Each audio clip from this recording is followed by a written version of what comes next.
Because we're tired of the story where, you know, what I was looking at originally was the story where you have this shy little beat down kid who wants to be greater or whatever and doesn't want to be picked on. And I was like, you know, I'm tired of underdog stories like that, and I think everybody else is, especially in animated movies. Why not have this kid who's picked on but just shrugs it off? Because it's been like that all his life. I was just like, you know, I was like that when I was that age. Just, yeah, but you've been like that all your life, and so why don't you just, you know, just kind of be more hyperactive and just go with it and continue to be yourself despite this. So it bothers you, but it bothers you actually on a deeper level in ways that will surface later, instead of just being emo every day. You know, if it's a normal thing, you just sort of accept it. So that's kind of what I had for Link. And normally, like I said, the biggest thing about him is it's not like he's super smart or anything, but he's just kind of finding new ways to look at things, and that mostly comes into focus when he goes into the Great Deku Tree here. So yeah, other characters. Yeah, you may notice I'm not talking about the game at all. The game is just something to watch in the background, I guess. Because, like I said, I was tired of Let's Plays where it's just like, and this is a bush, and this is me failing, and this is me failing again, and this is me falling into the bush and breaking it. So yeah, what other characters are there at the beginning of the game that I can talk about? Well, with Navi, a lot of people that, like, I know I'm not the first person to try and make, like, if Zelda was a movie, and I've seen all those attempts, and they are bad. Not all those attempts, but I've seen the ones that people, like, put out there, and I'd never put mine out there. Like, there might be somebody who's written, like, the best Zelda as a movie script ever, and I bet you they didn't put it out for everybody to read. Because, yeah, be smarter than that. You don't do that, you know. But my point was, most of the ones that I read, for obvious reasons, cut Navi out of the picture when they're trying to make, like, a Legend of Zelda movie. And I can see why you'd want to, because she's kind of useless. And, I mean, she's only in there in the game as an advice and targeting system. And later they found out they didn't even need her as a targeting system. Just make it arbitrary, make it an invisible force, like in Wind Waker. But I thought Navi was actually really important, for one reason. You don't want Link talking to himself.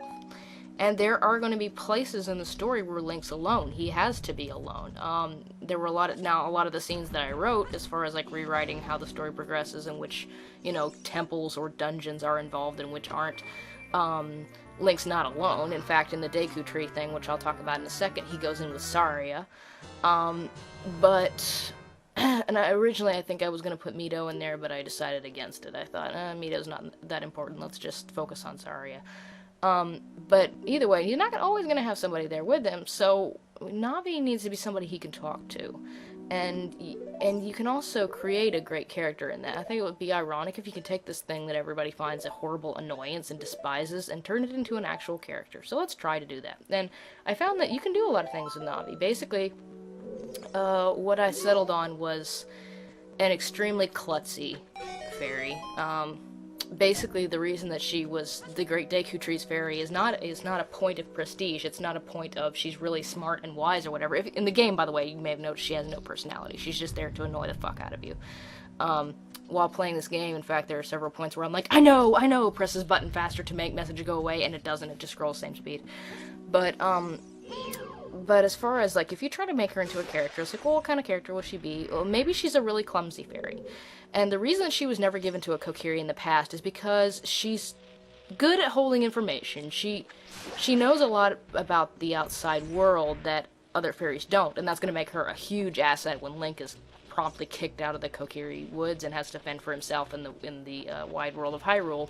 She knows more than the other fairies. You know, they just basically know how to live in the forest and guide their little companions there. Navi knows everything the Great Deku Tree knows, or not everything, but a lot of the basic things that he knows. But she's clumsy, and she doesn't have the best horse sense. She was never given to a Kokiri child in the past, because she's just a ditz, and she's a little self-centered. So she's, yeah, I guess that's the best way to describe her, is she's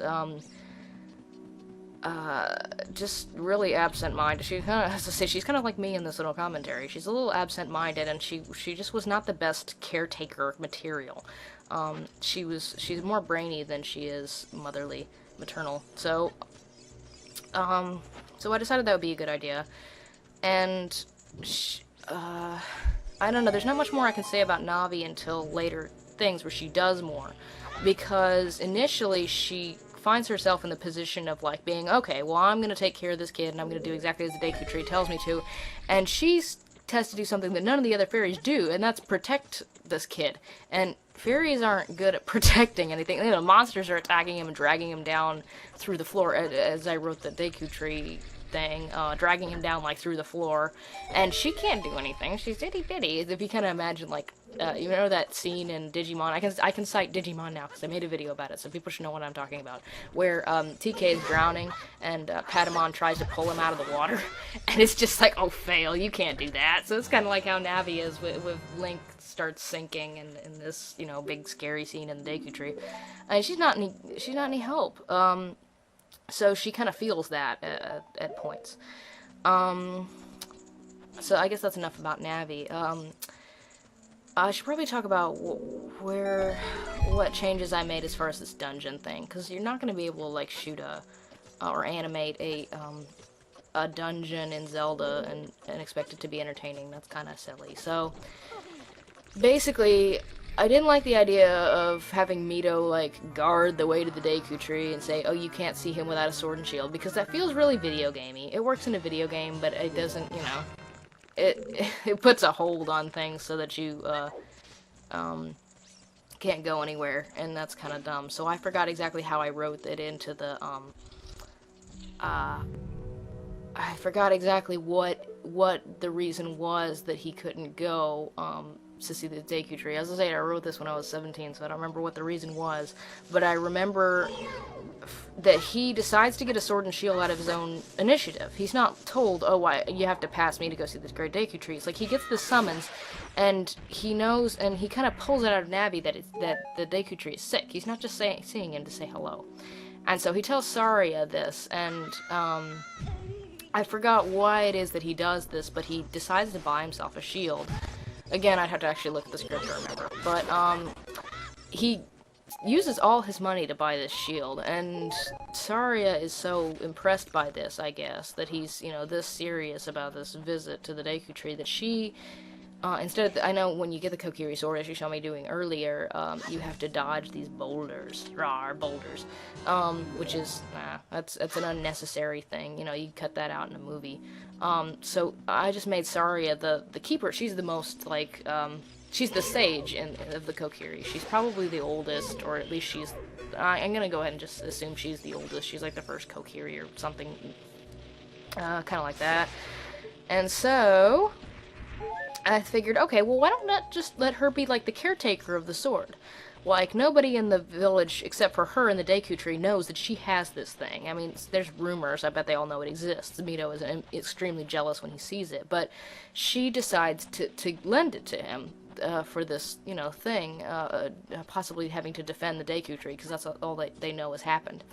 And Mito, you know, sees it and doesn't really have any choice but to you know, just kind of let them pass. Like I said, he's not barring the way, but he's being a nuisance, and he sees this, and he's jealous because he likes Saria. I think that was present in the game, too. Oh my gosh, see how many times I fail getting through this web. Like I said, the control stick, you gotta push a lot, you can't push a little bit. There's only neutral and all the way over. So, I was either overshooting it or not landing on it hard enough. Point being, where was I going with this? Oh yeah, okay, so, so they, kind of go see the Deku Tree, and he's not, I also thought this was video gamey. The idea that the Deku Tree tells him, well, you have to prove your courage in order for me to let you out into the wide world or whatever. First of all, if you go into the world, which this is also established in the first scene where you kind of walking around and meeting the people of Kokiri Forest, if you leave the forest, you die. So why would you need to test your courage to go out into the world and get killed? So I don't think he says that. I think initially, when they go in to meet the Deku Tree, he's just trying to deliver his dying message. But, they basically won't let him. When they go in to see the Deku Tree and they know that he's dying, also, he doesn't necessarily have a face, I think. The way I wrote it, a tree with a giant face seemed weird to me. I wasn't sure if he could take it seriously. So, I think it was just supposed to be a tree, and there was certain human qualities to it, depending on how it moved and how it spoke or whatever. But I don't think I put like a Grandmother Willow face on it, or definitely not the big mustachio thing you see in the games, because it's supposed to be. There's nothing very funny about the Deku Tree. There's plenty of funny things about Navi and some funny things about Saria and Link, but not the Deku Tree. So I was like, I don't know about the big mustache. So they don't go into his mouth was the whole reason I said that. He doesn't really have like a big mouth that opens and they go into it. I think that there's like a knot hole that they go into. But they do this because, like I said, he's dying, and he's trying to tell them that he has this dying message for them, and they get it out of him that there's something eating his roots, like literally eating his roots. So they say, well, we're going to save you. You know, you can tell us after after we get this thing out of you, because we have this sword and whatever. And he thinks this is foolish, but because he knows who Link really is, he's not going to try and stop him. He's like, well, if this is a sign of some kind, then just let him go with it. So they go into him. They go into the Deku Tree. And I don't do the dungeon thing. It's kind of, it was really long. It'd be really long that way and really roundabout pointless. Basically, I think I wrote it, and I timed it to be, like, around 5 minutes. So it's kind of a big action scene, but it's not too long. Gosh, I feel egocentric talking about this. I apologize. But I'm just trying to remember the screenplay, because I hadn't looked at it in years. But I remember loving the idea of doing a Zelda movie. But basically, they go into the Deku Tree, he and Saria do, and the floor comes to life with Deku Babas. And it's a big, like, kind of action scene with all these Babas snapping and snipping and swirling around, like, doing this little strangulation thing and trying to pull him through the floor. And like I said, a moment where Navi tries to pull Link up through the floor, because they're trying to drag him down into this mass and eat him. And obviously she can't. And then Saria just, sweeps by. She's figured out that she can climb up into the vines on the wall. So she breaks one off, she swings across and grabs his arm and pulls him out. And there's a moment, I just wanted one shot of Navi, and surprisingly, I didn't envision Navi having a face. But there's a quick shot of her, and I just wanted to use it kind of like Carpet in Aladdin speaks entirely through body language. And so what I want to do with Navi is she doesn't have a face. She looks like the fairies in Ocarina of Time, but her wings, fall or droop certain ways. She can grow and shrink. Her little ball of light can grow or shrink. It can change colors. It can change patterns and like height and width and warp a little bit. It would be funny to do a sight gag where she grows spikes or something, like if she's terrified or angry. Though I think angry would probably be more like trembling and radiating and turning a deep, crimsony red.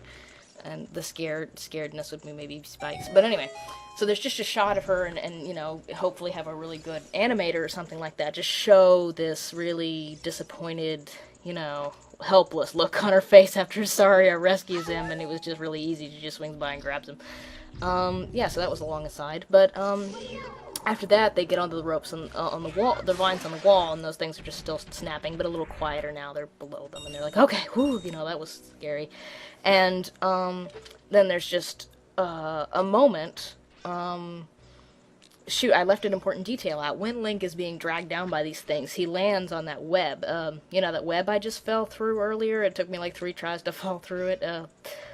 And I'm sure you're very familiar with it if you've played the games, but that web you have to fall through to get to the bottom floor of the dungeon.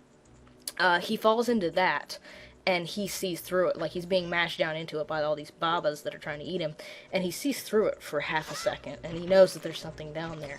And so, while he's on these vines climbing the wall with Saria, he doesn't mention that he saw that, but they're talking about, well, no wonder he's sick, look at all these monsters, what's going on here, and she said, well, maybe if we climb higher we can find out what's wrong, and he says, no, the Deku Tree said something was eating his roots, there's something down there, and before they can kind of think about, what does that mean, what do we have to do, the the spiders attack. There are spiders, of course, all over the vines that they're climbing.